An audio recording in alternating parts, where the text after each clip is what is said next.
Shalom. Bertemu lagi dengan saya, dan dalam pertemuan kita kali ini kita akan membahas satu topik di bawah judul menyikapi pekerjaan dari sudut pandang Alkitab.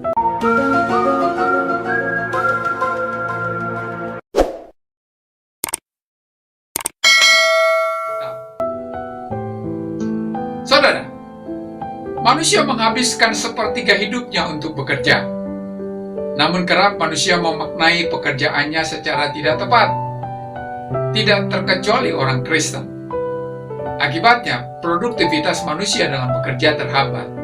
Saudara, sebagai umat Allah, kita harus menemukan sikap yang tepat melihat pekerjaan dari sudut pandang firman Allah, sehingga kita bisa memaknai pekerjaan kita secara positif dan produktif. Saudara, sebagai umat Allah, kita harus menyadari bahwa segala sesuatu dalam hidup ini ditujukan untuk kemuliaan Allah.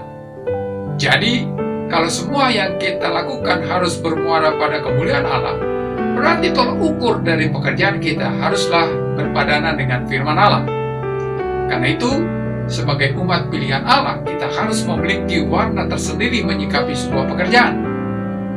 Saudara, bagaimana kita menyikapi sebuah pekerjaan akan sangat menentukan siapa kita di hadapan Allah.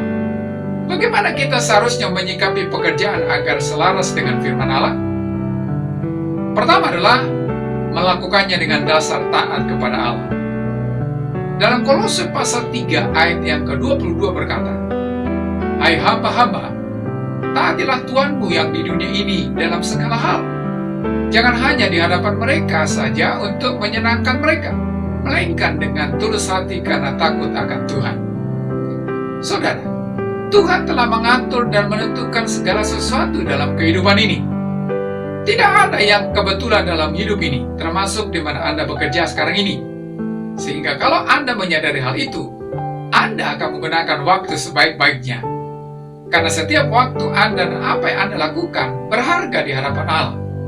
Kalau Anda sebagai karyawan yang ingin menyukakan hati Allah, maka Anda dituntut untuk mentaati segala peraturan perusahaan di tempat Anda bekerja, bukan karena takut kepada atasan atau tuntutan perusahaan, tetapi karena Anda ingin mentaati Allah yang telah menempatkan Anda di tempat pekerjaan Anda. Jadi, kerjakan pekerjaan Anda dengan didasari bahwa apa yang Anda lakukan akan mendatangkan berkat hanya kalau Tuhan sendiri yang memberikan berkat itu, bukan karena kerasnya usaha yang Anda lakukan. Dalam Kolose pasal 3 ayat yang ke-24 berkata, "Kamu tahu bahwa dari Tuhanlah kamu akan menerima bagian yang ditentukan bagimu sebagai upah. Kristus adalah Tuhan dan kamu hambanya." Saudara, di sisi lain, mereka yang menjadi tuan harus menyadari bahwa mereka harus bersikap jujur dan adil bagi mereka yang menjadi hambanya. Jangan merasa menjadi penguasa yang dapat memeras mereka yang menjadi karyawannya, karena mereka juga memiliki tuan. Dalam Kolose pasal 4 ayat 1 berkata, "Hai tuan-tuan, berlakulah adil dan jujur terhadap hambamu. Ingatlah, kamu juga mempunyai tuan di sorga." Saudara, seorang pemberi kerja hanya alat semata di tangan Tuhan yang telah mempercayakan sebuah usaha untuk dikelola akan memberikan kesempatan bagi orang lain untuk mendapatkan pekerjaan dari Tuhan. Yang kedua adalah melakukannya dengan ketulusan hati. Dalam Kolose pasal 3 ayat 23 berkata, "Apapun juga yang kamu perbuat, perbuatlah dengan segenap hatimu seperti untuk Tuhan dan bukan untuk manusia." Saudara, apapun pekerjaan Anda saat ini, kalau Anda hanya memikirkan mengenai keuntungan finansial saja, maka akan mendatangkan kejenuhan dan kekecewaan. Tetapi kalau Anda melakukannya untuk Tuhan, maka Anda akan melakukannya dengan senang. Manusia seringkali mengkotak-kotakan pekerjaan atau jabatan, sehingga ada golongan elit atau orang yang memiliki jabatan, dan ada golongan marginal atau orang yang tidak memiliki jabatan. Saudara, sebagai golongan apapun Anda saat ini, Tuhan tidak terlalu mempersoalkan apa pekerjaan Anda, tetapi untuk siapa Anda mengerjakannya. Kalau Anda mengerjakannya untuk Tuhan, maka Tuhan sangat senang. Sebagai orang yang tahu akan tujuan Allah atas hidupnya, maka apapun pekerjaan Anda akan lakukan dengan senang hati dan tulus, sehingga pekerjaan Anda bukan menjadi sesuatu yang membebani, tetapi kesempatan untuk menyenangkan Allah. Kalau Anda selalu memfokuskan hidup Anda kepada Tuhan, maka Anda akan menjalani pekerjaan Anda dengan ikhlas, antusias, dan berjuang untuk melakukan yang terbaik.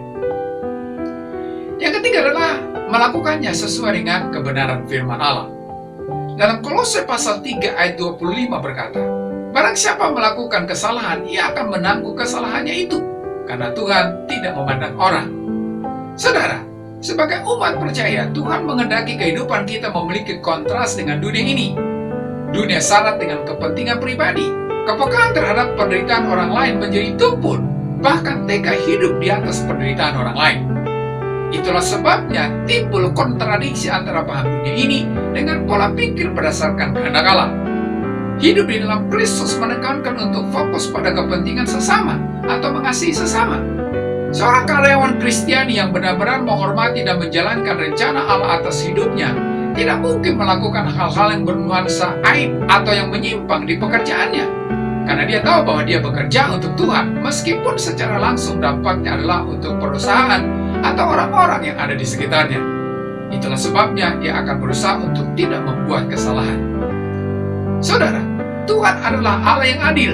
Tuhan tidak akan menutup mata dengan pekerjaan yang Anda lakukan dengan sembarangan, apalagi merugikan atau menjadi batu sandungan bagi orang lain. Allah akan meminta pertanggungjawaban untuk setiap kesalahan yang Anda lakukan.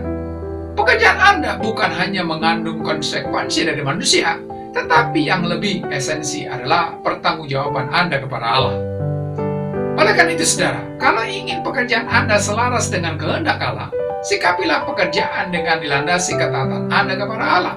Dan lakukanlah apapun yang menjadi tanggung jawab Anda dengan senang hati, karena Anda tahu bahwa semua itu Anda lakukan untuk menyenangkan hati Allah.